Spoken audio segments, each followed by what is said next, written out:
p.m. I'm going to ask everybody to stand for a flag salute.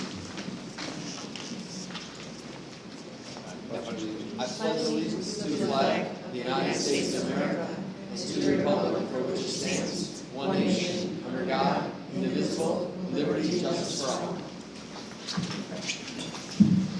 Thank you so much. So next up, we're going to have a moment of silence for two people, one being Ron Flower.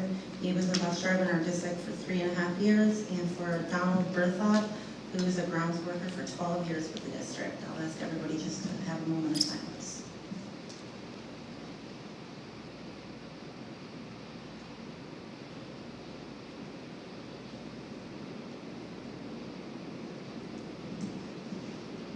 Okay, thank you. So next up, we're going to go to item B, approval of our meeting agenda. I'll make the motion. Is there a second? And I have Ken as a second. So that's Christy and Ken. All right. So all those in favor? Any noes? All right, passes. All right, so next up is our student board representative, Sophia Sherman. She's going to take her oath of office, so I'll have you right up here with her.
Welcome to the board. So next up, we're going to open it up for any public hearing comments. We're going to do that at 6:03 p.m. Can I get a motion?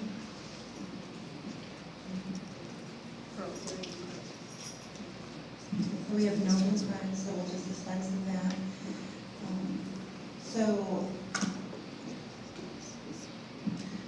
Mr. Calabufo, our superintendent, is going to present the public hearing portion of our board meeting along with Mrs. Maureen Labb. And then after that presentation, we'll open it up for any questions from the public. And I have a second for Chance.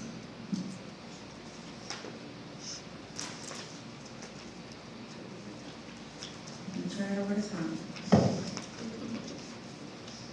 Chip, you just have to vote. Can I get all those in favor? Any noes? And that passes. Thank you. We officially have a public hearing for the district safety plan, so we have it on the agenda for tonight. New York State requires many pieces when it comes to the district-wide safety plan, and there's a building-level emergency response plan that kind of goes hand in hand with it. The district-wide school safety plan includes the plan itself, the code of conduct, the employer emergency health plan, and the standard response protocols. The building level plans are basic plans that include the functional annexes, which is what goes on when different things happen, and the threat and hazard assessments. This has come about due to SAFE legislation, which was passed in 2000. Its purpose is to prevent and minimize the effects of violent incidents and emergencies. It's supposed to help the schools coordinate with all the local and county emergency resources. The district-wide plan on the left-hand side is very comprehensive. It's basically policies and procedures. It includes the DASA requirements, the code of conduct requirements. It's to be voted on and approved by the board every year at a public meeting here for public comment, and it's always posted on our district website. The building level plans are much more specific, and it outlines how to do certain things, what the school personnel, what the students do, where they go. They have building level teams, sometimes we call them site teams, sometimes we call building level safety teams, that put this together in their own buildings for their buildings. And then these plans, we have to submit to SED, but they are not available for public, what do I want to say, for public view. This document, which tonight is on the board packet, it's item H5A, is the district-wide safety plan. It's the comprehensive multi-hazard school plan. It has content for all the various crises and interventions that could potentially happen, and what, on a broad scale, our policies and procedures say we're going to do with it. It's developed by the district-wide safety team. That team meets probably 3 to 4 times a year, depending on what is needed and what's going on regarding the requirements. We have a lot of different representation on that committee, and especially nowadays, we've got the school safety officers, and that's perfect because they're in the buildings implementing a lot of these plans during the school days, depending on what's going on. This year, there is a change, and it's in the packet that you're going to be approving tonight. We had to add a section to the district-wide safety plan that dealt with remote instruction, due to obviously the scenarios that have been happening over the last couple of years. So these are shown in red in the plan that you have for your approval. It talks about the policies and procedures for the computer devices that everybody should have. It talks about internet access, the expectations for school and staff, how the instruction will occur, and how special ed and related services will occur. And the instructional people with Aaron and Kristen put it together for the district safety committee, who then adopted it and added it to our plan for your approval tonight. That's really the only change as far as all of these documents go. The district code of conduct is the next document, and it will be item H5B for your approval tonight. There really isn't any change in this plan from last year. There's a couple of additions and changes that are just adding or changing people, staff, that type of stuff. But it just develops our, what do you want to say, rules for how we're going to maintain order on a property. It governs and conducts the students, the teachers, and school personnel. And it also applies to visitors when they're attending school events. It's reviewed also tonight on an annual basis, and it's always available on the district website. The Public Employer Emergency Health Plan is a newer piece. It's not new tonight. We've had it for a couple of years now, and there really, again, are no updates or changes to it this year. But it was developed in 2000 to comply with the rules of the governor of the state of New York, obviously to declare how we're going to plan for our operations if we had another public emergency involving a communicable disease. This was just the amendment that brought that into effect under the pandemic planning. So the annual adoption, which is what we're looking to do tonight, is how our policy says it must be done by September 1st. We have to have a public hearing, which is what we're doing right now. It has to be available for at least 30 days ahead of time, which it has been. It's been posted on the district website, all the pieces that are not confidential. And the building level safety plans will then follow after this is adopted. They're due into the portal, the SED website by October 1st. So once the staff and the students come back into session, they'll revamp their building level plans and those will be adopted. So that's basically the quick rundown of what the district-wide safety plan is and what's on the board agenda tonight. Is there any questions regarding the plan? And it is an open public hearing for this, so if there's anything that anybody else wants to ask, that you can ask. Maureen, I just have a question. With the construction that's going on, will that affect what's going, like up here in the front? You know, because it's limited space now. Yeah, it doesn't affect the safety plan, but in a way, the safety plan affects how they plan the construction project. Because there are certain things that they can't be doing once the staff and students are back in session. And the same with Hastings going down to CSI, is that going to affect the students and the people Yes. in Hastings Mallory coming, because this is a whole different ballgame right Yes, here. and honestly, back when it was CSI and it was open, we had safety plan and building level plans for them. So we actually have pulled them back out and are And they're basically revamping them to work again. That's just my, my two concerns really, construction, because I know this isn't gonna be done until after school is done. Right, but the front and the entry and the egress and all those pieces do have to be done, or they'll have to plan accordingly. You like that?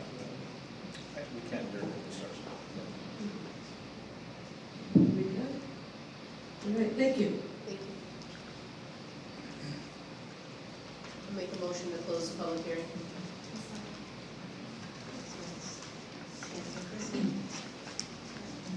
Can I get a motion to open? All those in favor? Is there any no? Okay, that motion passes. And now I'll ask for a motion to open a regular meeting. Motion. Second.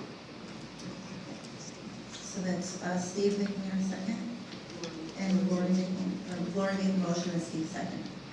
All right, so the next item. All those in favor? I'll get this, guys.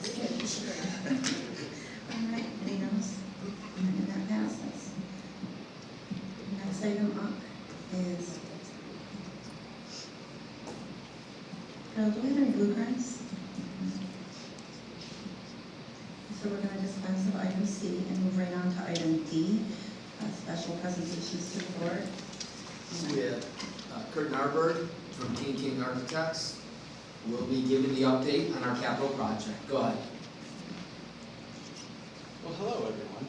It's been a little while. Yeah.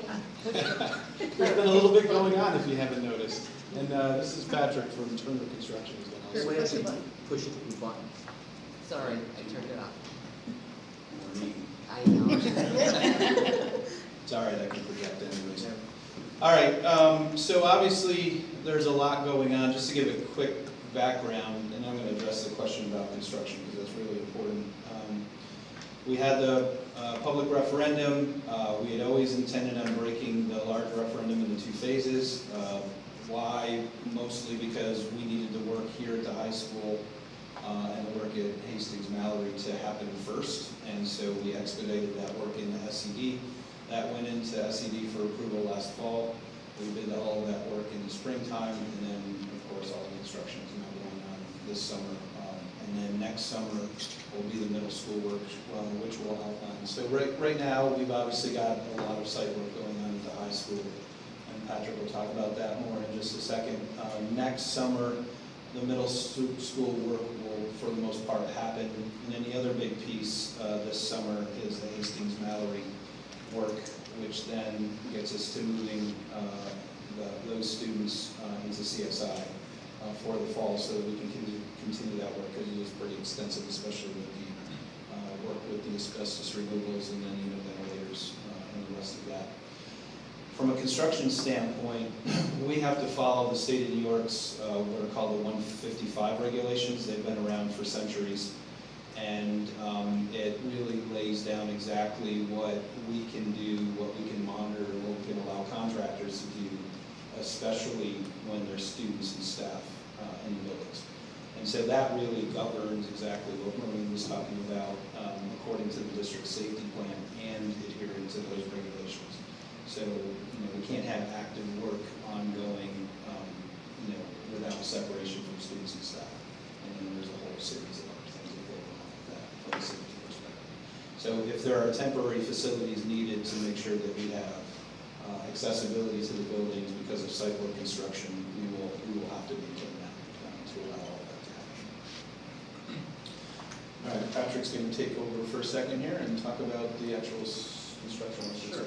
So I'll just introduce myself, Pat Mann, with Construction. I'm the on-site superintendent here for this work that's going on. So This is the high school here. These photos are about 1 week out of date because since these photos have been taken, we've completed milling, and we've just started today on some of the concrete flat work, concrete curb gutters, and then sidewalks are starting this week as well.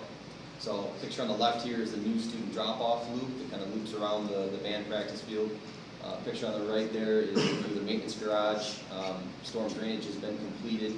Really right now it's just sidewalks and paving and striping and seeding and mulching, what we're waiting for. Again, picture on the left here is the other half of the parking lot. Today we completed curb gutter around the bus loop there, the median of the bus loop on the right. Photo on the left is the library media center here. Carpet replacements have been completed. Just a few little touch-ups left to complete there. We're going to finish up this week.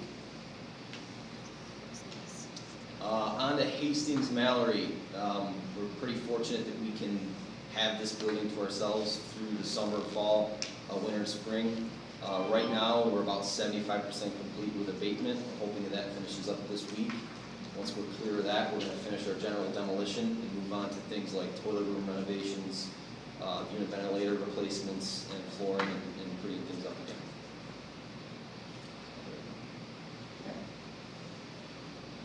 So now we're deep into design on the phase 2 work, which is the bulk of the work, which includes the rest of the scope that's part of the referendum. So I'm not going to go through each of these items because we've been through this a lot of times, but it's the rest of the work at the high school and middle school.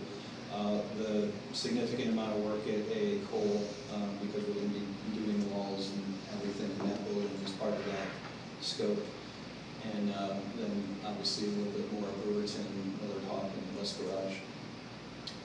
So from a timing standpoint, where we are right now is basically right in here.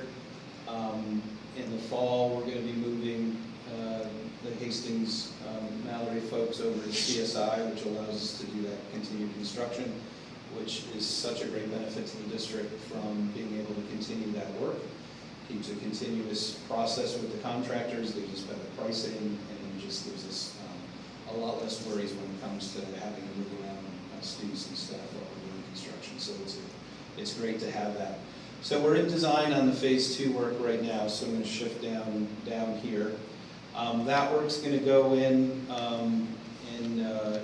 for SED approval shortly. That will get us through to a very important time frame from an aid perspective with approvals, because many of the buildings in this second part have some maximum cost allowance concerns because of all the work that had happened previously.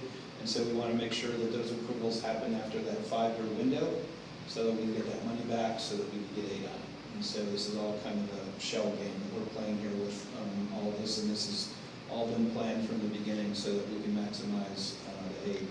So that work will follow a similar trajectory to the phase 1 work, and we'll bid next year, and then we'll get started on that, very similar.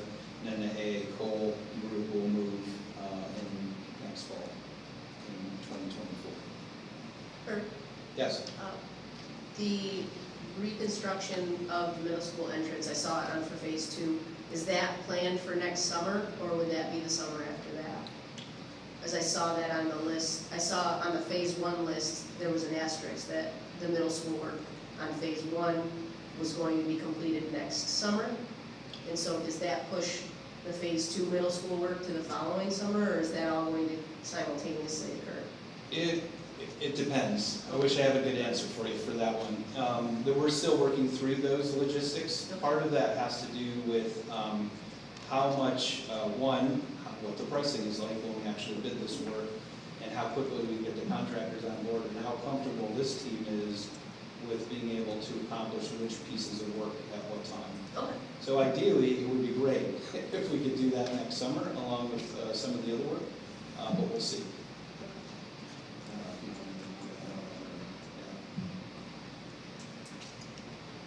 Any other questions? Because that's pretty much the big update.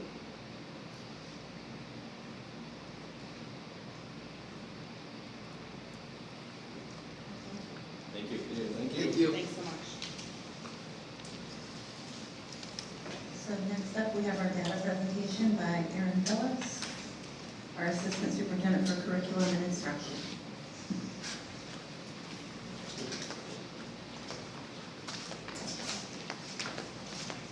Yes.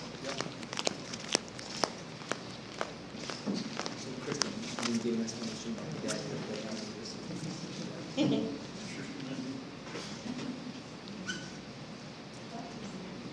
So I have some guests tonight. So Mr. Penrod was able to join us, and Travis Knight is our instructional coach at the middle school. And then Kristen is going to present on the high school information as well. The data that you received in the board packet has been updated. So as of about 20 minutes ago, maybe 25. So the 2 slides for middle school and high school will be different than what you have previously looked at, and then we'll go from there with the rest of it. And the reason for that is that our new hire at the middle school, Assistant Principal Jennifer Condrick, is digging down deep into the data. That's an area that she specializes in, and she had noticed something, and then she worked with Aaron and Kristen Enright, and then they noticed it, and they quickly contacted the rec, and our person noticed what she had done incorrectly. So the 3 of them figured that out. So what you're going to see is our data is even better than what you originally saw. So Kristen lost a lot of sleep over it. Oh, so she's. No, I lost sleep because of the numbers. Now they look. Yes, so Kristen has worked closely with Irena and Jen Condrict and our person. So most of it is what you've already seen, but a few things are different. So lots of good things to report, and that is one of the reasons why I have Travis and Matt here, because they, at the middle school, if you remember us talking about this last year and in the middle of the year, have made a lot of changes at the middle school. You know, as you make changes at an elementary school, you know that you have the students moving up that have had gaps. So we needed to change some things up there, and we met a bunch last year to get some different things in place, and what a difference it has made up at the middle school. And now, moving forward, we're going to have to change and add a few things at the high school to address some of those kids that still might have a few gaps up at who have left the middle school and gone to the high school in terms of AIS. So Kristen can talk about that. But so it's a continuous process, and it's one that we use data to make our decisions around and look and see what needs to be changed, and we move from there. So, I have that. I got it. Okay, so we're going to start with kindergarten. You see, I have not changed a thing, so it's very consistent, so you guys understand the chart.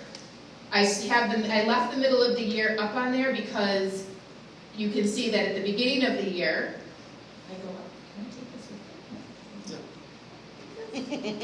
this with me? So in the fall, we had 134 students who were red, 43 who were yellow, 30 who were green, and 31 who were blue. This was fall, walking in, starting the school year.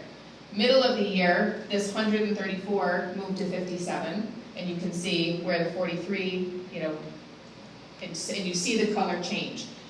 End of the year, you take that, now we've gone from 134 to 61, and we have 57 students now at blue, 74 at green, and 45 who have moved and shifted. So a lot of growth, and for the first time, I just worked with the consultants last week. Our RTI pyramid, which kind of guides our AIS, it's supposed to be a regular pyramid because 80% of your students, between 80 and 85, are supposed to be able to leave grade level on level with reading and the skills that they have. Our pyramid has kind of been inverted, and we've had more kids receiving support and services over the last few years than, when we were looking at AIS criteria just last week, our pyramid is the right way. So it is now this way, and we've got 80 to 85% of our kids reaching what they need to be successful moving on. So it was very positive meeting. So here is where we start. This is the foundation, our phoneme segmentation, which is the phonological awareness part of it. So you can see where the students ended ended the year, those, 6 students who were yellow at Brewerton are now blue and green. The 18 students who were red at Millard Hawk, only 6 of them have remained there. And we're always going to have, I don't believe we will ever get to the point where all of our, the kids who are in red, because we do have some students who are identified as learning disabled who struggle, and they grow within that red. It's just at a slower pace. So it's the bell curve. And it's normal. But when you see that student's profile and the growth that they have made, it's to be commended because they work hard. So then, Sorry. Nope. Going back to the last slide, and I always raise this, and I just want to make sure that I, do my due diligence. Blue and green, the students that start blue and green, but there's obviously some that regress, going from blue to red. I'm assuming those are anomalies. But, yes, and when you click on, because we can click, so when, this is just hard, but when we're in the program, we can click on that student, and the people who have tested those kids know what the situation is. So I know that student over there had a rough mid to end of the year due to some things outside of school that had impacted them. So they are like that. And sometimes they continue to make growth, but the benchmark keeps moving. Mm-hmm. So they plateau a little bit. And that's the part about that engagement that we talk about and what's happening, in the classroom. Are they in the right spot? So it's not ideal. We talk about that for sure, but they know who those kids are and what's, Toby was just talking about a 5th grader the other day at Hastings, and he said, I said, who is that student? And he named him, and gets distracted and depends on who tested him and things like that. So there's anomalies like that, but so that's. Like I said, I've said every time, it's great to see the reds move to yellow, green, and blue, and the Well, that's yellows a move conversation. to, it's just a concern, Yes. seeing blues and greens going backwards, making sure we're paying people attention to it. And that's the conversation that I have with the principals too, like, okay, what are we doing? What happened here, so that they can drill down. I just want to make sure it's clear that we don't just focus on the No. students that are struggling, that we're also enriching the students that are up there in blue and green. Yep, and some of that is, were students supposed to be, could they have maybe moved groups and switched groups because of the way we do things here? Or is it that they really worked hard at that beginning of the year and they just need more work here and they're not ready yet for that, so. Stay, What's that? to stay blue. Correct, Because it's right. still moving. Correct, yes. So they might have more of a foundational issue, so they went, are kind of gonna stay here and they're not gonna move forward, so, yeah. So here's where they take their sounds and now they put them together to blend words and start that reading process. And again, this is kindergarten, so you see where they are at. And then as a district, this is where, so you see composite 1, composite 2, composite 3, and this is with all the different subtests that make up that composite. So you can see Millard Hawk, when they started, their composite scores were red, and then everybody was kind of in the yellow. This is kindergarten, this is what we get when they walk in the door, right? But look at that color change from beginning to end, and then the amount of growth that those kids Now, make. Erin, going back a slide for a minute. So this, number 1, great job. This shows that- Teachers did a fantastic job. Yeah, it really shows that everybody's buying in, they're committed, and it's working, most importantly. But is there some sort of strategy that maybe we're doing here with, our nonsense word fluency, that maybe we could implement otherwise, or is it the same type of strategy, just maybe everything else is catching up and showing it's, working here? Based on this, from here to here? Yeah. So this is where the kids start. So this is the foundation. So this is just being able to hear sounds and know what the sounds are and where in the word you hear those sounds. This is, there's no print, it's all auditory. So this is your your foundation of your house. If students struggle here, this level is going to be a struggle. So we don't focus, they all get tested on this, but instruction-wise, if they're here and they're in this red and yellow section still, their instruction's gonna focus here next year. Yes, so these are the kids who they're ready, they've got their sounds, they've got their foundation, and some of them are still, they've moved and they're developing here, so they might be strong on that foundation, the phonological awareness part, but here is where they need a little bit support, so this is where their instruction will start. Gotcha. Yes, so it kind of is that stage. Nice, well, it shows that it's working, so. Yeah. It's wonderful. So then there's that. So then first grade, again, these are all the parts that make up the composite score. And here's, again, middle of the year, end of the year. So you can see like the 69, is that 69 students there at the end of the year? So they all stayed blue, but then when you take the individual subtest, that's where the students' individual skills are focused in on. So here's again, this foundation, because we continue to build this in our pre-K, K, and 1. So you can see that the kids are moving. Now we switch, so the kindergartners had the correct letter sound, so that's where they're sounding out everything and then blending it together. This is where they look at the word, so now I switch and I say, okay, this is where they're reading, right? They're first grade kids. So we look at where the kids can look at a word, a nonsense word, and just read it, because they know the code, they know what all those sounds and letters make, and they just read it without having to sound it out. So this is the group that is, their next part is gonna, when they get to second grade, we're looking at their oral reading fluency, and where they're taking a passage and putting it together.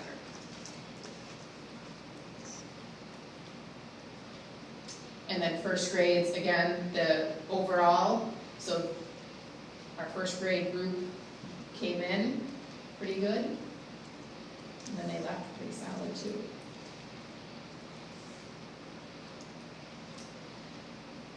So second grade, this is where we've got a struggle in some spots that we're trying to identify so that we can address this school year. So this is where we focus on, this is that shift from now they're taking the words and we're really looking at, can they take the foundation skills that they have and apply it in a passage? So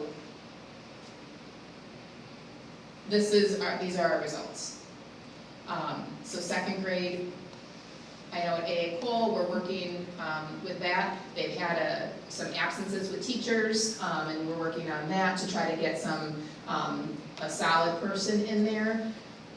So changing some groupings, putting some more support there.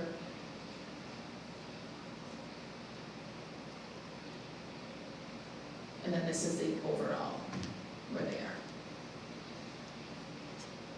And I also think that it's gonna be very important that now we're making that change at the pre-kindergarten level, because what most school districts are struggling with, all school districts are struggling with, is the county provides services before kids get into kindergarten. So that's on the county. And the problem is so many of Little Luke's and other providers have pulled out.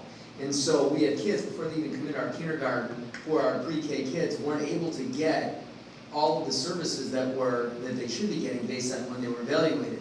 But now, since we were 0.5 over with speech-language pathologists, because we're back whole, rather than cut, we would just lose the person. No one's going to take a full-time person's not going to say, okay, well, I'll stay here, they're going to take a job, because people are killing to get speech-language pathologists. But what it does is it allows us to provide those services in our own schools for our pre-K students. And I was talking with Aaron, we're going to see a great impact in the next couple of years of just being able to have our own speech-language pathologists and service providers provide that within our buildings, because there's just a vacuum gone of all of the services that we're able to be provided.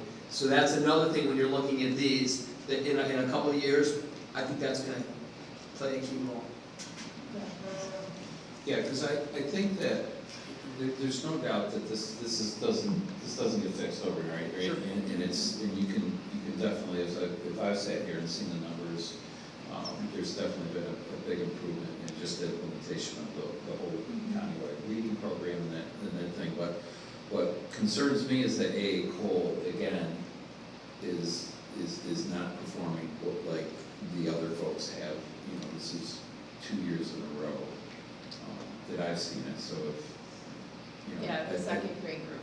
Yeah. And they have had, Michelle Snyder, who's been the constant out there, she's been the teacher. We were interviewing again for a second grade person out there. She said, in the last, I think she said 9 years, I have had different teammates every year. So it's very hard when you're taking a group of kids and you're switching them to address their needs, and it's anew every year, it's anew. So that's problematic, right? So she's really hoping that Mike has made some changes to try to get a little bit more stability at that grade level. And then putting the resources now in third grade and then in second grade to make sure that, you know, when they switch groups, and they've gone through, a few of them that went through some training this summer to try to find, you know, get more tools in that to strengthen it. So, and their kindergarten classes may change this year and last year, which you saw go in. So now it's a matter of this next wave of kids are coming in higher, so we should see there's not as much ground to make up. But that is, I did not realize that until Michelle told me. And it's hard when you have to work and plan as a team, when you have a new team every year. You know, they don't know the special ed teacher, they're learning new routines and all of that. So hopefully this year will be a little bit more stable at that grade level, so that we see this improve. And Erin, just for, you're talking about the constant changing, what's provoking that? Is it people leaving, or is it within internal movement, or? Some was internal movement, trying to move some people who they wanted, you know, wanted to try primary, but primary and intermediate are very different animals. Some have been people moving on, going to different places, and illness. So, yeah. And in full transparency, some of it is the location. So if people are living, you know, deep in Onondaga County, they just see it as another added on. But the people that are at Cole will love being at Cole, so it's a great tight-knit community. But that, for some people, it was the added distance from where they're already driving to get there. Yeah, some of the new people that we've hired, because the people that are there, I mean, they drive, right? Many of them live Liverpool, Syracuse area, and they drive there, so they're dedicated. And the great thing is they want to change, and they just want to know, how can I do better? So they're constantly asking, can you come see, you know? So it's a work in progress, and we'll get there. I'm confident we'll get there. It's just taking a little bit. I mean, more time. obviously you have the recipe, right? So you have the procedures and environment. There's a lot that goes into it, and I'm not being. No. Trust me, I'm not being critical at all. It's. No, but it's there, and that's a question it's that. there, and you know, whatever you need in our help, you know, it's. You know, we have your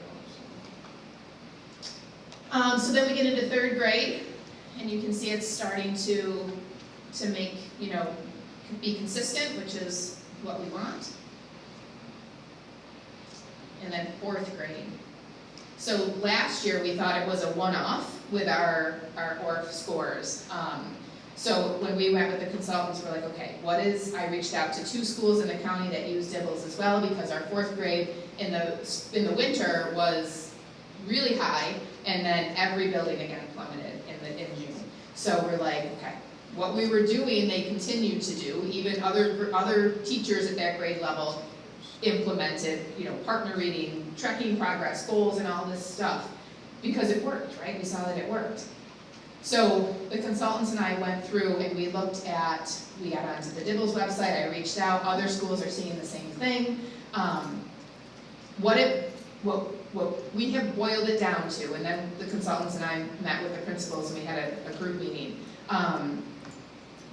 The complexity of the final passage. So the first passage that they read is a 4.0 reading level. January's is 4.2, and the passage is about honesty. So it's something that the kids can kind of relate to. Then you get into June's, and it's about going to and camping in a tent at the beach. And the language that they use, one of the sections says that they retired to their tent to, well, that's not how kids talk, right? So a lot of our kids might have been to the beach, but how many tent at the beach? A lot of them have campers and trailers, right? And so it's not something that background knowledge that they have. The language that they use is very different. And there's a couple other situations like that. So we went through and we broke down and we analyzed the passage. And it's a fifth grade, it's a 5.0 reading level. But that's where they come, right? Like that's the point you want to get them to. So what it really boils down to is our kids at the elementary, and we talked about it at the middle school, 3, 4, 5, and even at the high school, are not doing enough reading. The teachers are reading it for the kids. They want them to be able to have conversation and discussion, but the kids, you can see they've got they can get through it, and that's, if they can't, that's where you differentiate, right? You bring a group here, we're gonna read this together and do some different things. So that is going to be one of the areas that, as a district, that we work on this year, is really, in order to learn and get through some difficult text, the kids have to struggle a little bit. Not so much that they get frustrated, it's called that productive struggle, but we know that they can do it. The kids have the capacity to be able to do it. We have to let them. And then you figure it out and you see who you need to pull and work with that way. So, so what we boiled it down to was, it's not, what the teachers are doing is fine with the pairs and things like that. They need to have the kids read more. The more they read, the better they'll get, and the text complexity of it. So if they're into their texts that their curriculum has, they have there's a variety of texts and language that the books have. So when we talked about getting 4th and 5th grade together in the fall and looking at this and having that conversation, because 5th grade starts the year with Esperanza Rising, which the text complexity of that is at a 3rd grade reading level, but the concepts, the language part of it is higher. So you want the kids not to struggle with getting the words off the page, you want them to be able to read it so they can then have those conversations. So a lot of times the teachers read it to them as opposed to having the kids read it. So we've got to just break it a little bit, and then we'll see. I'm confident we'll see this go. So. And speaking with the other superintendents, I'm seeing it too. Parents that I've spoken with, it's fighting that fight where there used to be, where there'd be time at home, kids would read. Right? That was part of like, hey, you gotta read. We're seeing less and less of that. And honest parents have said to me, Tom, it's choosing our battles, right? The availability of devices and games and this and that. It's, you have some kids, and I at one point, my kid was on the device for like 3 hours when he got on playing Fortnite, Minecraft, and that's gone. It's a limited amount of time. But in all honesty, parents have said it's choosing those battles where 10, 15 years ago, the kids would read for a half an hour when they would get home. We're seeing less and less of that. So that's that partnership, not only at school, but we really need to bring that back at home. So then 5th grade, here's our 5th grade. So again, the more they read, we'll see more of these kids that are in red. They need to be able to do it themselves. Or with some assistance, guided and things like that. And then overall, so you see that 2nd grade, or that 4th grade, that second work, just as a district, and the other districts that use it are seeing it as well. And they're also seeing that a lot is being read to them. So we just have to break that string and be where we need to be.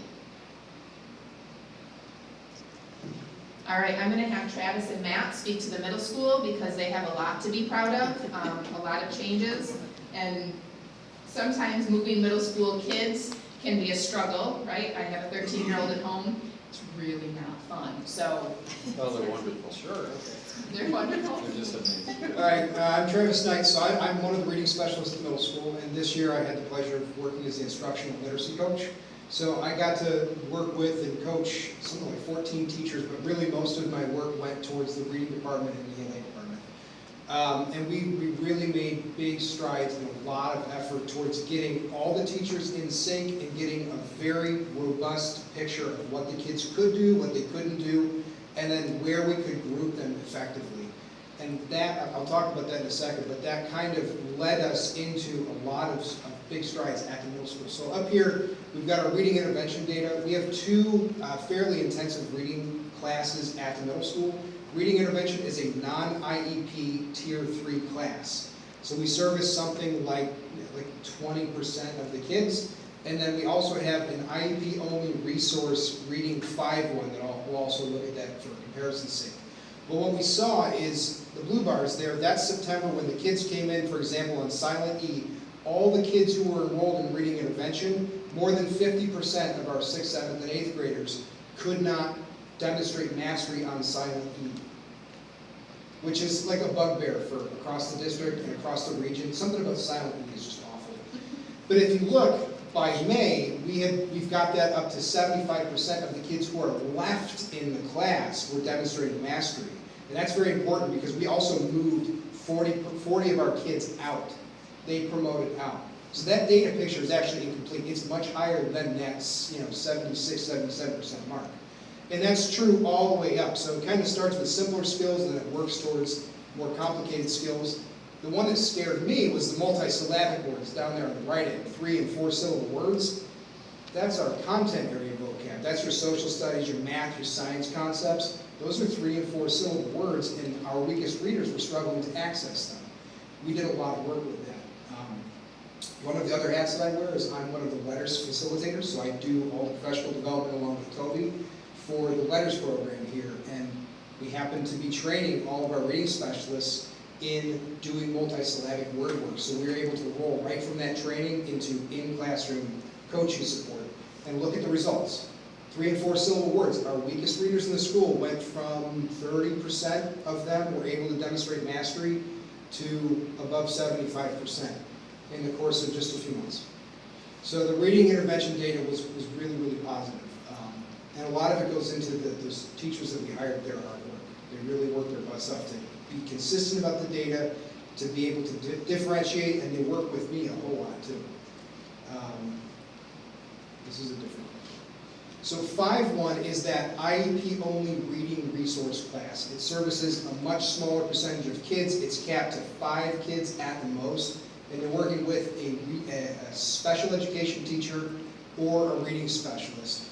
And what we saw is we had, going all the way back to the letter sounds, we had still a gap there. A quarter of our kids who were enrolled in that 6th, 7th, 8th grade didn't have that letter sounds, and we saw gains there.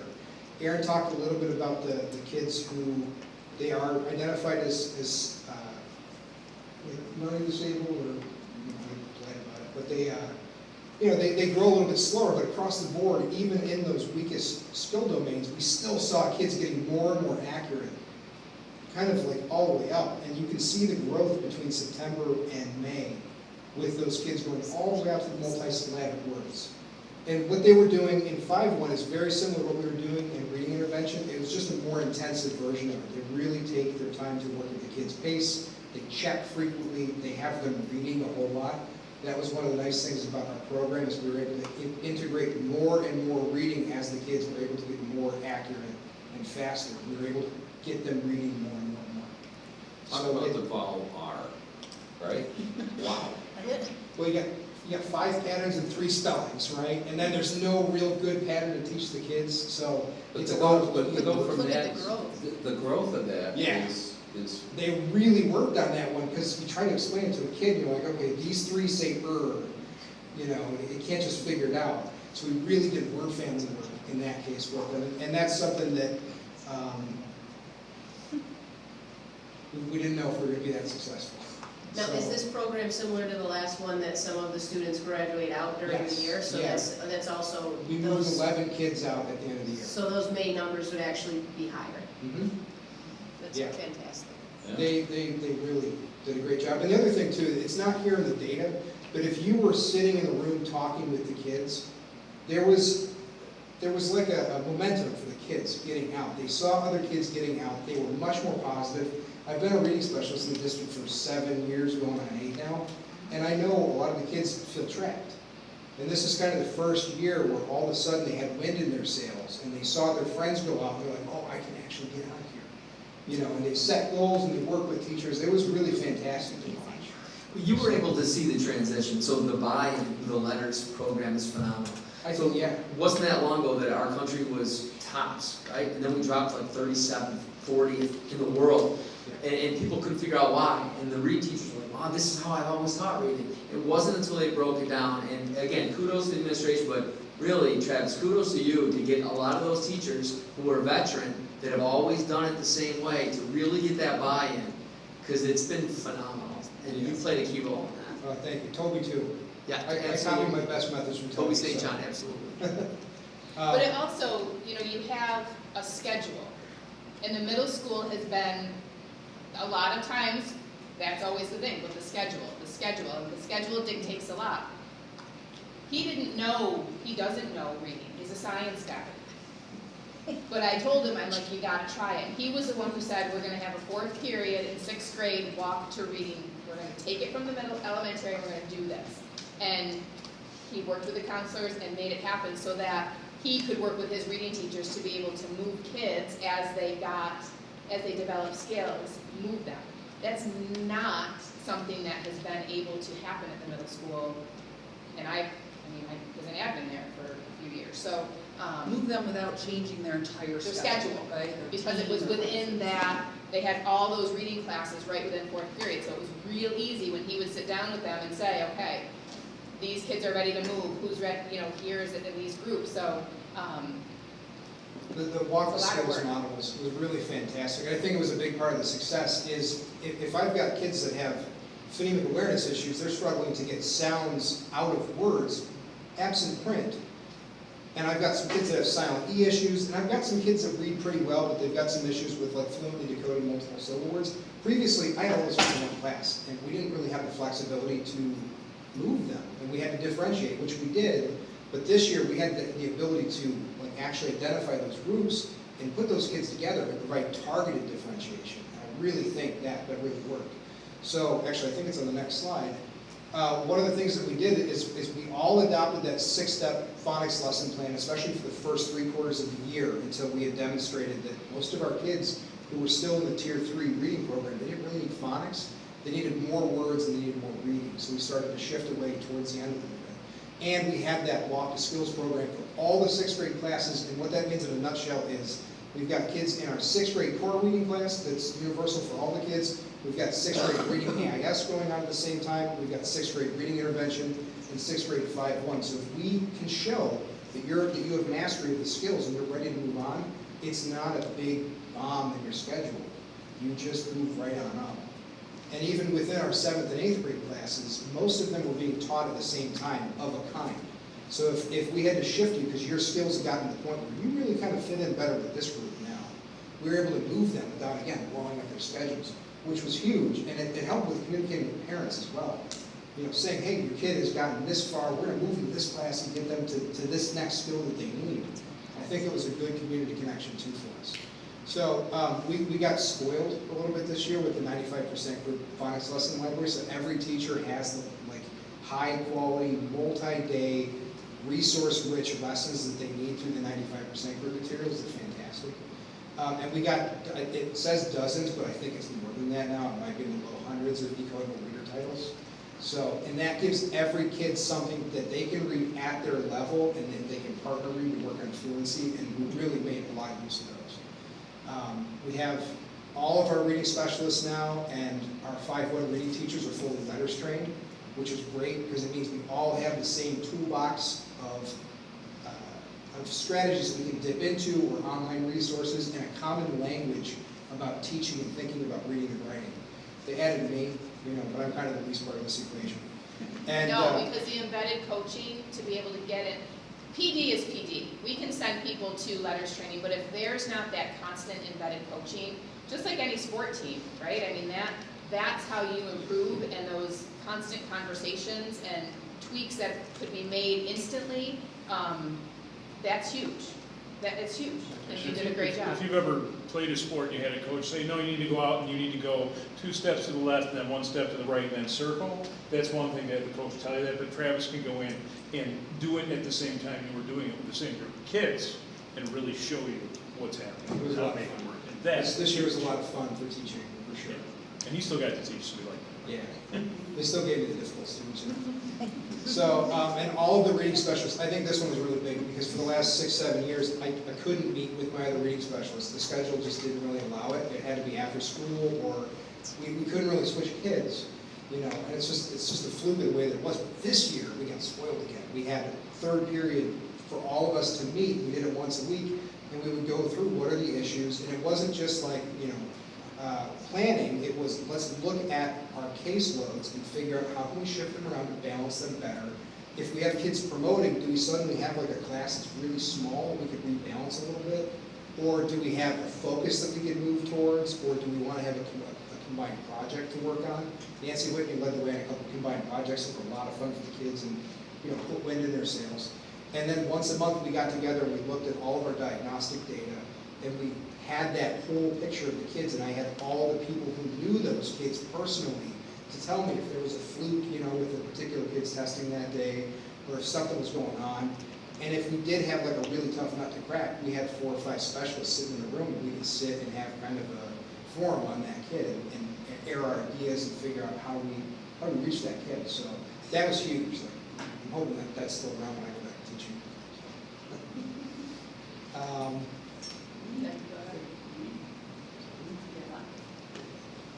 We have such a great team with unique talents, and I like how it's spread out, because we got to vowel R, and I had to turn to Erin and go, it's still a consonant, right? Like, I'm not missing anything, so she explained it to me, so I'm still learning, but I was like, so that's not my area, but I'm learning. I'm learning lots of acronyms, lots of things, so. This could be my area though. So 2 report failures on this chart looks different, like we said, than what we received earlier in the week. And right now, we just have on here those who failed 2 or more classes and the rates for this year. I can have the year before and the year before that, but I was a little nervous sharing that when we caught the error today about this year's data. I really want to make sure that we're looking at the correct data from last year. I believe it's correct. It's very similar to these percentages, but still, I'm all about accurate data, so I didn't want to do a comparison yet. But this year's rates, again, these are percentage of students that failed 2 or more classes. So although we got 9%, 11, and 16%, those numbers are a lot better than in the 20s and 30s. That's why I haven't slept in a while. You know, data's great, but what are we doing about it, right? So that's like the big question is, what are we looking at? How are we drilling down? So when we first get the data, we start thinking about what classes are they failing, right? What courses are they? Then we start looking at, okay, let's sort by teacher. Then we start looking at drilling down to individual students. We talk about what do we have to do next year? Who are we gonna go into observe maybe right away at the beginning of the year and start talking about their data? What are department meetings going to look like? What is team meetings going to look like? How are we going to analyze data? What questions are we asking ourselves? So that's kind of what we task the administration to do, both at the middle and high school, is you have the data, what are you doing with it? What changes are we making? And how are we going to continuously improve it? So to me, it's more about the action planning and what steps we're going to take so that we can better our data every year. And instead of just meeting, you know, mid-year in January and then again in June, let's take it marking period by marking period. I can pull all the data you need, but now it's time to analyze it and what are we doing with it. So you'll see a lot more, I think, actionable steps next year, and really kind of drilling down. And I think we have some good admin staff that just love data. Melissa Cisco, Jen Condrick, like that's their areas of expertise. So they're really breaking it down this summer. Hence why we found some of the errors we found. So. And the correlation between that and their attendance, I can know right now, if sitting in your office, one of those kids was absent 122 times last year. So those are the things when we talk to parents about. Right, and you had to figure out, is it because of their attendance? Do they have have gaps down because of their attendance? Is it the course performance? So you really have to drill down, and some of the reports we run are able to compare those ABCs, right? Attendance, behavior, course performance. So the data we're providing them is what is the attendance correlation? What's the behavior correlation? How many suspensions? How many in-school suspensions? How much time out of class are they missing because they're being sent out of school? So we're looking at all of that. But I feel a lot better about this percentage. So. And one of the things that we talked, Travis and Matt, and the admin team, about 7th grade, so when you look at like some of our STAR stuff, 7th grade plummets, and it's one that funky year, and it's countywide, and I don't even think just countywide, I think it's a thing with 7th grade. So he was asking me for a resource for AIS, and I said, let's talk about that, right? So I said, what? And when he told me, they were working on this, some vocabulary and grammar and things like that, I said, okay, so you've got your data, you got your STAR data. That's where you pulled this group from. I said, before we go and we purchase a tool to fix a small group of kids, what does it look like tier 1 that everybody's getting? So he went back and he pulled it, and it's a tier 1 thing of teaching kids vocabulary and grammar and all of that. So we do have now, so we know that we've got to fix that, but we have a gap still, so we've got to kind of remediate both ends of that. But that's being able to drill down and really utilize all the stuff that we use to make instructional decisions, because if we're not doing that, then it's all for naught, and it's just a thing to check off the box, and I am not a compliance person, so. Yeah, I think the biggest thing to think about in that triangle, right, is that we focus a lot on the upper tiers, but tier 1 is classroom instruction, and that's hitting that 80% of the population. What are we doing there, right, at the first level? Well, I think that you've said, for me personally, in my experience, you've said some just absolutely unbelievably awesome things when you talk about data and how you drive and how does it drive the conversation, because it isn't really the data. It's looking at what you have, making the corrections as far as what you think is going to happen. Well, let's try this. And then see, then the results are like the wow moment. And it just, if those two things don't go together, you can say, oh, we've got the data, you can make the presentations, but if it isn't driving the approach and giving the confidence to make the change to say, okay, this is really what I want to do, because you can go down through, and I think this is the best meeting I've attended in 6 years. It is just an awesome results of the work that you've done, because it really, like Tom touched on it. Let somebody come and say, oh, we got a brand new super thing that we want to invoke. Well, not really, right? We got this figured out, right? And we have the ability to go in and fine tune and take a look at it, drill down. I mean, it's all those key words, but the data has to drive decision making as far as how you want to get it solved, because it really, personally, I think that being able to read and understand the information drives this number right here, right? They don't want to go to school if they don't understand. And if they're having a hard time with it, why would you want to be in a place where you just have a really, really hard time? And it's all correlated. And I'm going to talk about, I talked to Tom, I can see, rifle clubs, sporting things, all those things come in and make presentations, and I'm very proud of that. But it isn't this. This is what I'm most passionate about, of being able to drive a great education and a great understanding of what it is. It's not the first time I've heard silent, right? I've heard it before in years past. Right? So it really, but this is I think the best time of all years. Now COVID was like a kick in the shins, right? Because we just started getting ramped up, just started getting this whole thing implemented, started going, and it's like whack, punch right in our mouth. But then we picked ourselves up, and to me that's a phenomenal accomplishment, phenomenal. And then to kind of drive this up through where you're seeing great improvement. Middle school's always been, been here 6 years, been problematic, right? And it's like, holy smokes. And you need time to celebrate it, right? Like, Yep. these staff should know this, there are successes in these kind of presentations, the staff see too. But I feel like in this district, we give them time and permission to change things, and we give them time to evaluate it, right? We're not rushed through, that didn't work, let's try something else. No, let's try it, let's see where we're at. So. Absolutely. My hands are sweaty, I'm so excited about it. Well, this is phenomenal stuff, right? To me, it's what the board is about, and, you know, I've experienced stuff on a national level. This is truly gold, right there. What you guys are doing is gold.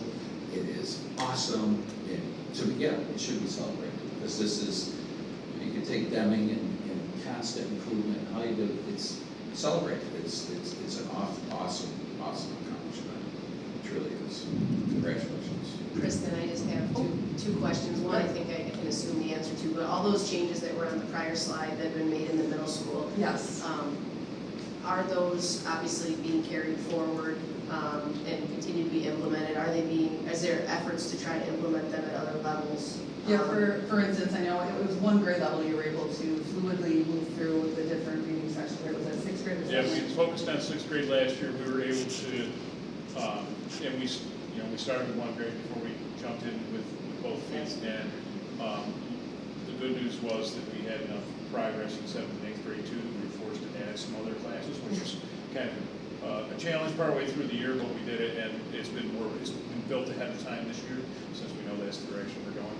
So. Okay. Right. So not only are they, moving forward with all the grade levels, but we are able to do things. So because students came out of reading in seventh grade and will not need it next year because they successfully completed the program, they can now take a foreign language where normally those kids would have to wait until ninth grade to start the language. So there are some, successes because of that now they have the opportunity to start their language earlier. That's great. And the second question / clarification, maybe is even more for Tom, but how much of the things that have been implemented in the last year or two were funded with COVID money? And obviously, how is that going to be carried forward in the future? I can answer that. Yep, so those are the conversations that we're having on our end, because some of those positions were created with COVID money. And we're looking at what we're going to be able to keep, it's reading literacy priority. So we're looking at that, and we're looking at other things we put in place. And some of the things we put in place, it's going to run its course, and it's done exactly what the state wanted to do with its ESSER funds, and it's there as a boost in the arm, and then that is going to go away. But what we're doing, what we're hoping is we're building the capacity for things that Travis was talking about. It's a whole different mindset for our teachers, and once they start doing that with the Tier 1 interventions, we're going to see some big changes. So those are conversations that we have regularly regarding the data on those 23 positions. We keep talking about that. Travis is going to do so well, he's going to talk himself out of a job back into the classroom. But I also do want to say this, so anybody that's watching this live stream, there's a good chance that we may lose power. It's pretty windy out there, and it's just getting worse. So if we do, it's unfortunate, we will lose them. But we're going to keep going here. Hopefully, we won't have but we'll keep going.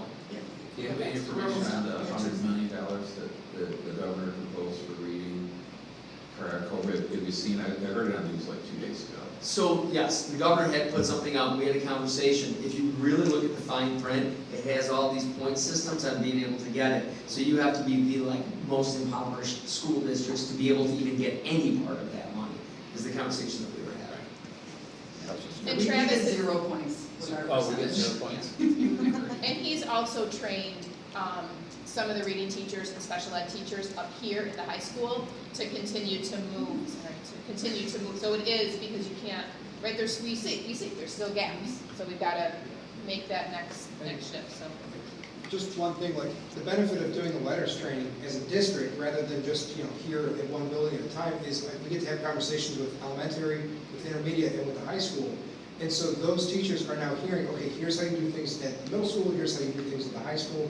And I feel like with Letters of Value 2, which is very focused on the comprehension of language, fluency, vocabulary, writing, we had really good conversations throughout the summer and the spring between the high school and the elementary teachers. I mean, even down to the nitty-gritty of looking at the high school writing expectations versus the 4th and 5th grade writing expectations. And in some cases, seeing they were more similar than they expected. And so they were talking about, okay, how do we dial our kids in to set them up for success in the middle school, so you're doing your expectations, and then move it. So, as reading specialists, and I hope as a district, we really are starting to look at this as K-12. Because that's what it sounds like to me, emerging organically from those letters conversations between me and Toby and the teachers that get to participate. That's great, because I was going to ask the same question. Okay, so next we have, again, the 2 or more failure data for the high school. So again, you'll see a significant percentage decrease compared to the data that you received earlier. So this is much more impressive. 9th grade, again, just like prior years, always a struggle, right? And they realize that you actually can fail a class and you have to retake it, right?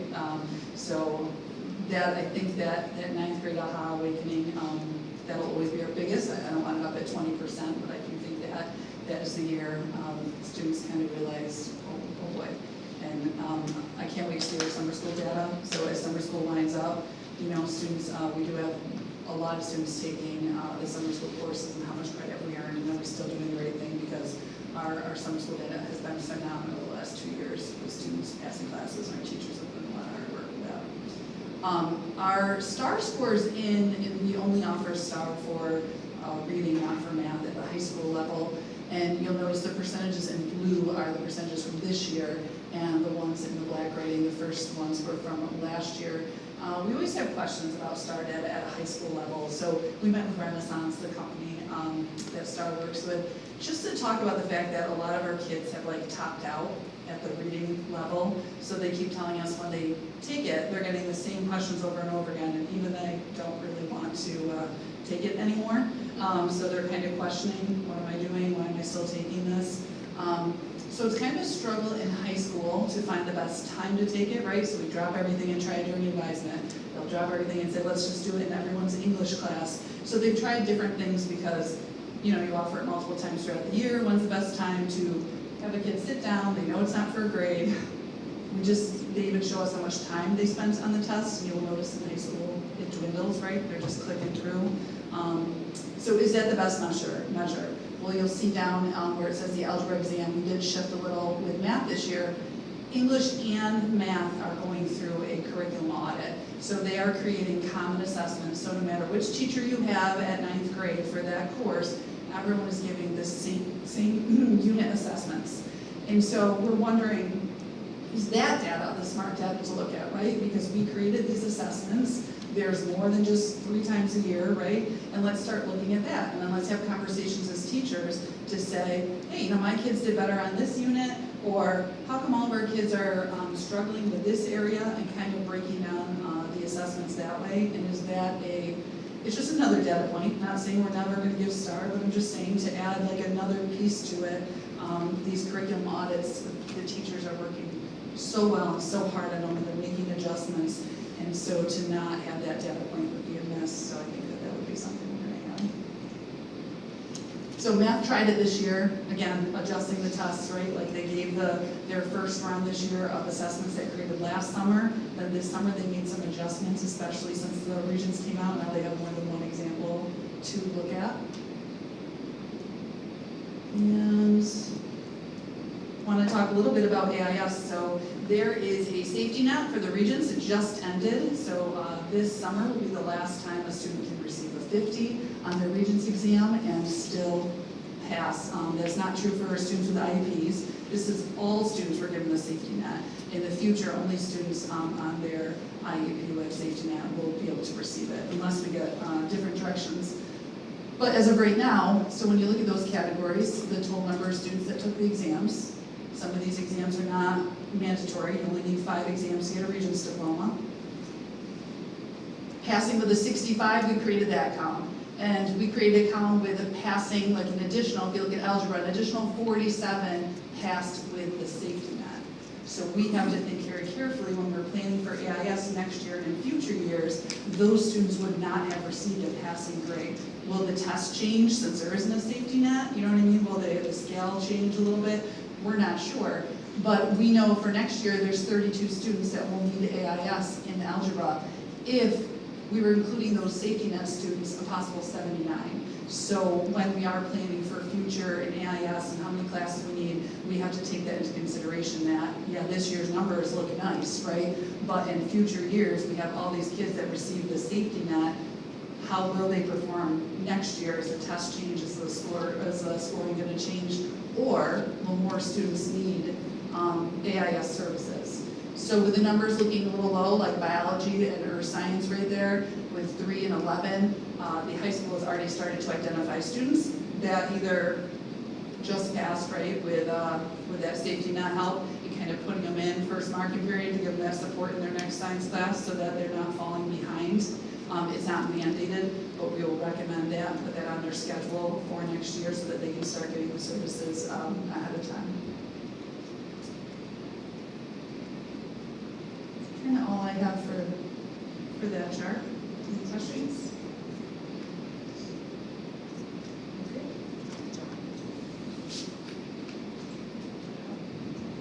Great job. Thank you. Fantastic. Awesome. Good job.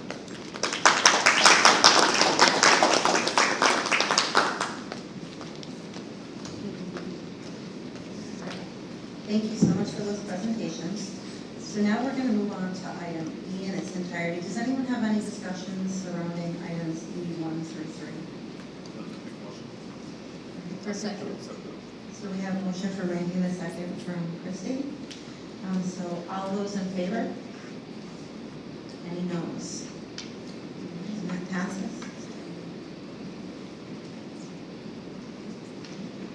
All right, so moving on to items F. Do we have any discussions on item F in its entirety? Can I get a motion? All those in That's Christie and Randy. All those in favor? Any noes? And that motion passes. So we're going to move on to item G. So we're going to move right on to our student representative report. You have anything to report for us? Hi, everyone. I just wanted to quickly share, I have been able to be in contact with Matt Stevens, so I'm kind of caught up on where he left off and what projects that he was, wanting to get to that he wasn't able to get to. So I just wanted to share one thing that I'm very excited to possibly start that might interest you all as well, is getting some recognition for our students that come from overseas or do study abroad here at our school, and just start doing some sort of memorial or some sort of recognition to honor those students that have come here. So I know that we had 2 or 3 last year, and just maybe start having a little plaque or something that says this student from this country, and maybe start having that show the diversity of students that we've been able to have here at Central Square.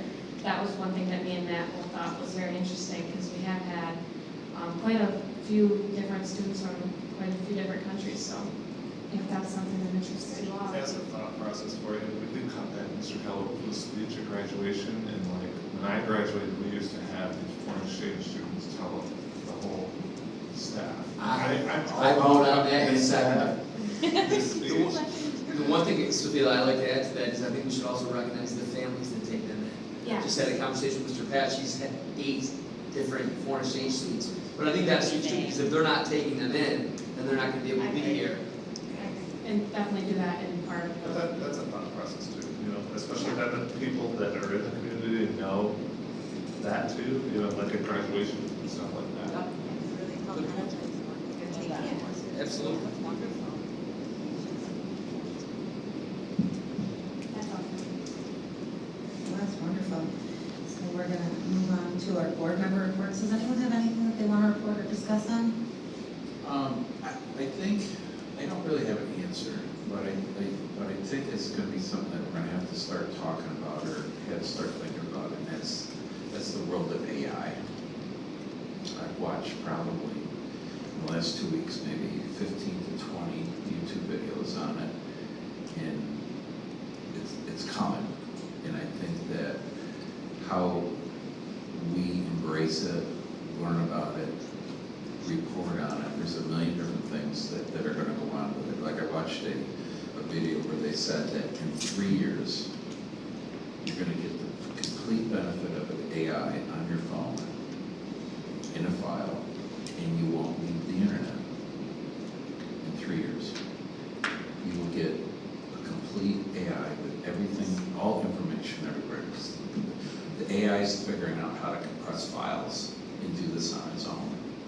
And I think that I don't know what the answer is, but I think that we should start looking at it and seeing what the approach is going to be. I've talked to, I'm not going to be using it, but I talked to my nephew, and he uses ChatGPT to answer emails, GPT, yeah, I was gonna say. to make presentations at school, he works at a university here in the area, and he uses it all the time at his work. It's not the final answer, but give me a sympathetic email about a particular thing. Presses the button, comes back, he edits it, sends it. I need a presentation when we're talking about this spreadsheet, sends it off, comes back. He uses it, and everybody's, oh my gosh, I can't believe how smart you are. This is amazing stuff. He goes, I just tell him what to do. Right? So, I don't know what the answer is, but I think that a couple times a year. Yeah, we've been having regular conversation and talk about the admin retreat because ChatGPT is just a game changer. It's not a secret that people are like, oh, don't say it, because you're here. All you have to do is say, I need a paper written on such and such from this standpoint, and within minutes, there it is. And it looks phenomenal. So people are writing movie scripts saying, use like, I want it written about a murder mystery, Quentin Tarantino style, within a half an hour, the thing is completely done, and it's written like that. So I know Elon Musk has been warning people saying, this is some scary stuff. It'll look like Steve and Patch having a conversation.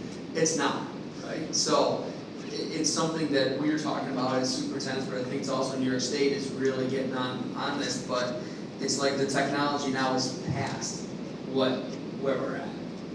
And how we're gonna be able to utilize that for the good and still ask students, because like when the whole internet started, I was a teacher, and people were like, well, how are we gonna ask it? Well, you gotta make your test better. And the question can't be so general. What were the 3 causes of World War I? You gotta take that, make it so unique that it becomes even harder. But even with ChatGPT, it does it just like that. Yeah, So I don't say I was gonna teach kids to read, but if you're gonna need to read what ChatGPT is spitting out, I don't know, like I said, I don't know what the answer is. No. I started going down the rabbit hole just a little bit about it, and there's a lot of really smart people, plus a lot of really big computers trying to figure this out, and at some point, it's gonna be here at our front door. Oh, it's here. Yeah, so, good.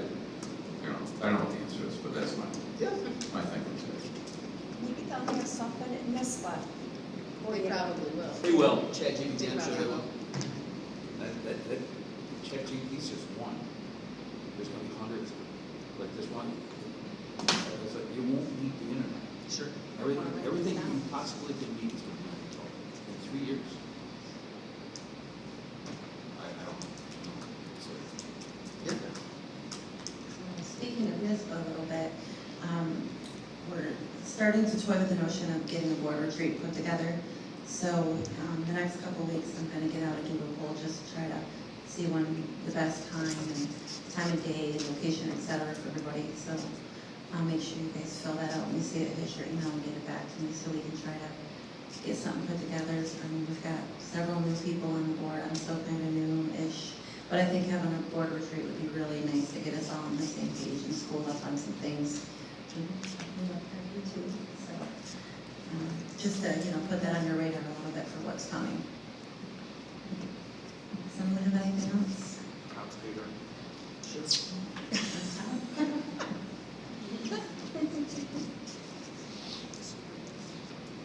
So we're gonna move on to the superintendent's report. I'm gonna hand it over to Tom. I just have a real quick one, keep the meeting going. So, the Central School District received the 2023 Publications and Digital Media Award of Excellence from the National School Public Relations Association for the Instructional Technology newsletter this year. Again, we've given them the information, they help craft it, and then how it's going to look, and they've been excellent. So I've said it from the beginning, but the City BOCES PR department has been phenomenal, and then after we really jumped on, the majority of the districts in the county use them, and they have been excellent. So that's all I really needed to talk about today. I was going to do capital project, but we already got it, full presentation, so we can move on. Thanks, Tom. So we're gonna move on to items H. We're gonna separate these out a bit, but before we do, does anyone have anything that they'd like to discuss? All right, so first up is items H1, the approval of the second reading of the proposed district policies. I'll make the motion. So it's Christie and Lori. All those in favor? Anyone else? That one passes. We're gonna move right on to items H2, the approval of the 2023-2024 food and cafeteria supplies bid resolution. May I have a motion? I'll make the motion. I'll second. That's Christie and Ken. That rhymes. All those in favor? All right, no, so that one will pass as well. Items H3 for the approval of the 2023-2024 cooperative purchase bid resolution. I'll make the motion. That's Christie and Chance.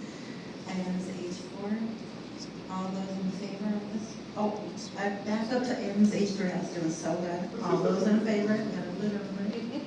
All right, perfect, and there's none of those now that I've included everyone, that passes. Moving right along to items H4 for the approval of the 23-24 specialty bid resolution. May I have a motion? Lori? I'll second. Lori and Christie, and all those in favor? All right, and there's no no's, so that one passes. Moving to items H5 for the 23-24 district-wide school safety plan that we have a presentation about. May I have a motion? No motion. And then all those in favor, and we're going to take this in its entirety from items H5A through D. So all those in favor? All right, that one passes as well. Moving on to items H6 for the approval of the Erie One BOCES Education Law 2D agreement. I second. And Christie seconds. All those in favor? And that one passes as well. So now I'd like to propose an executive session at 7:26 p.m. with action to follow for the tenure of two particular people. May I have a motion? Motion. I'll second. Lori and Christie, all those in favor? All right, we'll go right into executive session at 7:26. Yes, and then what we're going to do when we return back from executive session, we have 3 candidates to interview for our open board position. That's going to be to follow right after executive session.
I'm gonna give like the summary on why. So while we're waiting for Casey to come back, we have an open board seat. We had somebody that had moved out of the district in McCarthy, and so what that means is that whoever the board selects will finish out this school year as the 9th board member. And then in the spring, if that person chooses to run again, there will be 4 open seats. And this happened before. We had another board member that had moved out of the district, and there were 4 open seats in that election. And what that means is the person that gets the least amount of votes gets the 1 year. And that's what happened with Mud Murphy. That's why he was here for 1 year. So there's 2 ways to fill that spot. The first way is that no one ever chooses this way. You have a full-on election. So you would literally just have an election to have a board member. And that's thousands of dollars to do that. I've never heard of a district that's done that. So the other way is the board has the authority to come to an agreement and select whoever they want to select. It has to obviously meet the criteria, live in the community, yada yada. And that person would be selected at the next board meeting. So we have 3 candidates, potential candidates, that have put their interest in. They were told to come here with like a 1 to 2 minute little summary about themselves. And part of that will explain why they wanted to be a board member. But before we do that, we will now go back to the business that we have to take care of the voting on what we just did in executive session. We get a return open. I'll make a motion to return, or to adjourn an executive session and return to open session. I'll second. And all those in favor? All right, so that passes. Oh, no, we have a motion for the. Resolution. All right, so I'd like to make can I get a resolution or a motion for the recommended resolution? I will make a motion. I'll second. All right, all those in favor? All right, that passes. We gotta read that one out loud. This one? Yep. Whoever made the motion. Okay, I make a motion that Central Square School District Board of Education rescinds the granting of tenure to Amanda Ladd, and approves to extend the time of her probationary period to September 1, 2020. Second. Second. We're good.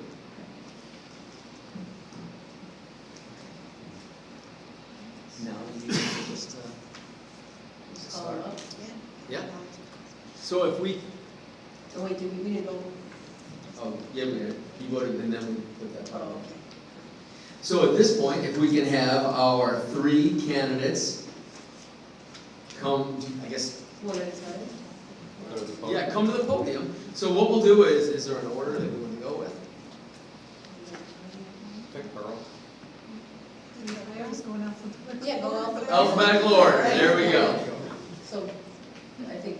So Brian, we'll let you'll the be 3 first, candidates right? tell each other their names. David Tech. There you go. So Thank you.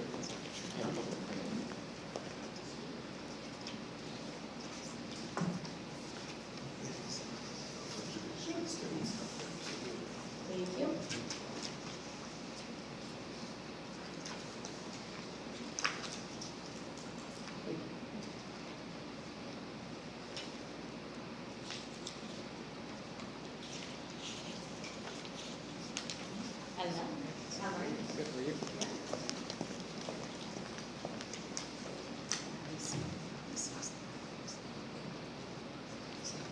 Good evening, my name is Brian Mather. I'm a You have graduate. push button? Yeah, push button.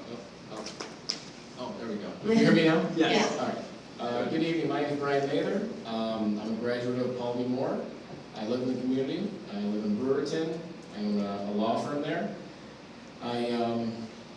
Lori had reached out to me earlier about the vacancy, so I had just found out this afternoon, so I tried to put together a little bit of information there about myself and my resume.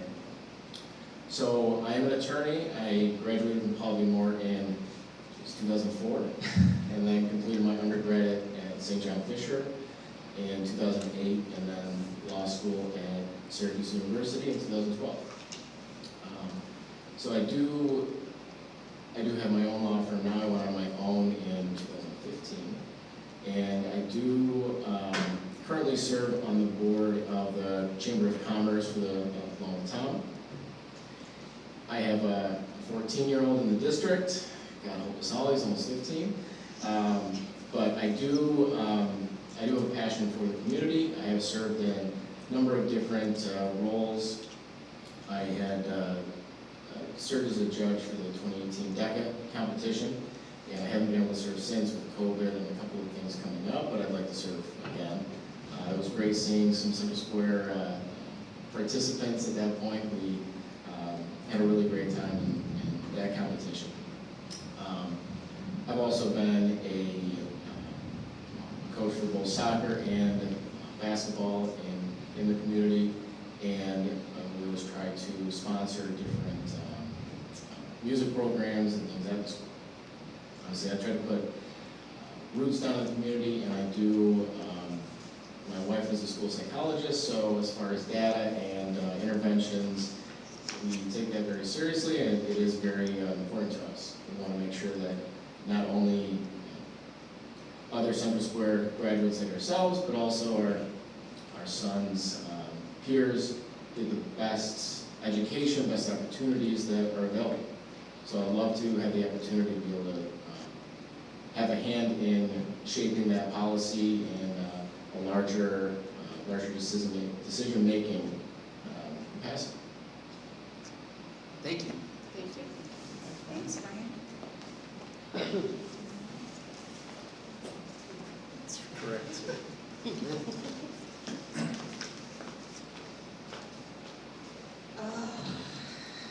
Mine might be a little bit longer because I have 4 kids that I have to go first.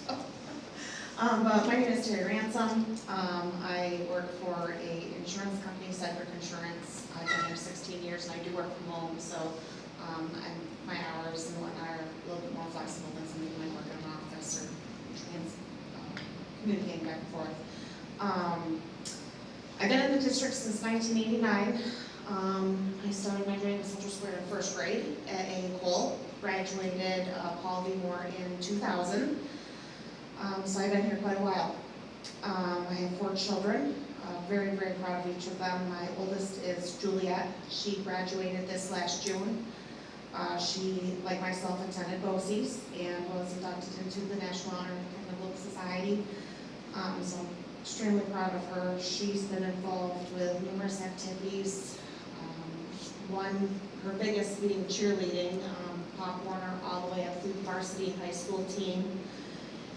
And she, here and there, dabbled with wrestling. She was in our PV wrestling club. I don't know if any people know Cole Melhauser. She was his Pee-wee partner, and she likes to tell the story how in 5th grade she pinned him to the mat. So, throw that out there, she's very excited about that. She's going to be going to Johnson & Wales this fall, in culinary arts. My 15-year-old Jordan, he's a sophomore this year. Oh, he's been in everything, every sport there can be. Baseball from Little League all the way up to modified, football from Pop Warner all the way up to JV, looking for possibly varsity this year. He's wrestled since he was 3 years old. This last season, he was on the varsity wrestling team where he took sectionals, placed in sectionals, I should say. Got several notable mentions and awards from his coaches. He just worked very, very hard this year to, not only be a freshman and the underdog, but dominate. So he did that very well. My 11-year-old, he's in the middle school. He is, we'll get to the end. He is in 7th grade. He's an IEP student. He did achieve many personal goals this year with his grades and just a lot of different personal accomplishments. He's very shy. He's very quiet and reserved as compared to my other children. he did the whole baseball, football thing and tried it out, but, you know, he's my gamer and he likes his four-wheeler. But nonetheless, I am still very proud of him and his personal accomplishments that he did this year. He was 0.5 away from being an honor roll, so that was like awesome for him, awesome. My youngest, Josie, she's in 5th grade and she attends AA Cole. She's been a cheerleader since Pop Warner. Both her and her sister were on a travel competitive cheer team. This year she's joined an all-star team, so she's very excited. She cannot wait until she is older so that she can cheer on the school team like her sister did. Throughout all their extracurricular activities, they've maintained the grades, they've maintained relationships. It's just overall very well-rounded kids, and through the years I've always been able to be involved as either a team mom or fundraising or just helping a different kid out in need who might have needed a pair of sneakers so they could compete, or maybe even an ear for them to lean on and listen to them, problems. I've been an assistant cheerleader coach for 6 years. I was the secretary of the Pop Warner board in Mexico, actually, after Central Square folded a couple of years ago, and they're now back on their feet, but during that time we didn't have anywhere else to go, so we went to Mexico. So I was on that board. I was the treasurer for our Pee-wee wrestling program, Square Wrestling Academy, who at one point was also the feeder program for the varsity football or wrestling. And right now, currently, I am on the wrestling boosters, so I am well spent countless numbers of time baking, cooking, cleaning, building raffle baskets, whatever you name it, I've done it for these kids and their friends and their sports and activities. We lost our home 2 days after Christmas, and I was able to see such tremendous support from this community. Not only just the schools and the activities that the kids are involved in their clubs, but surrounding. I mean, Mexico, Fulton, they know my son from wrestling, they know him from football, they know Juliet from cheer, so just everywhere around came together, donations.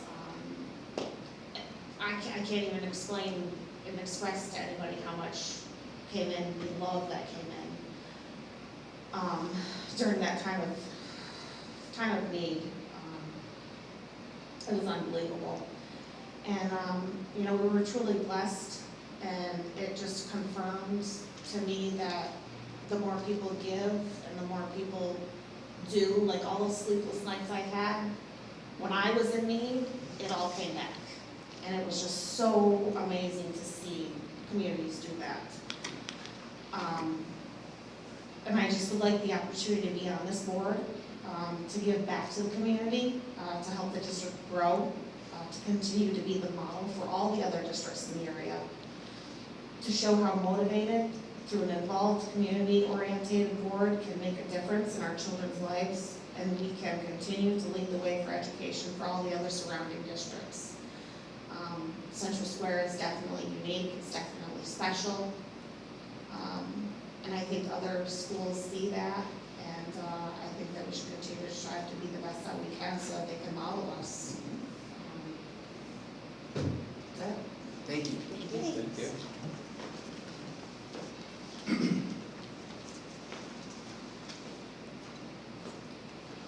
Good evening. David Tackman Jr. I think most of you have received an email with background from myself, but I'll share briefly. 46 years old, lived in the Central Square area for about 15 years.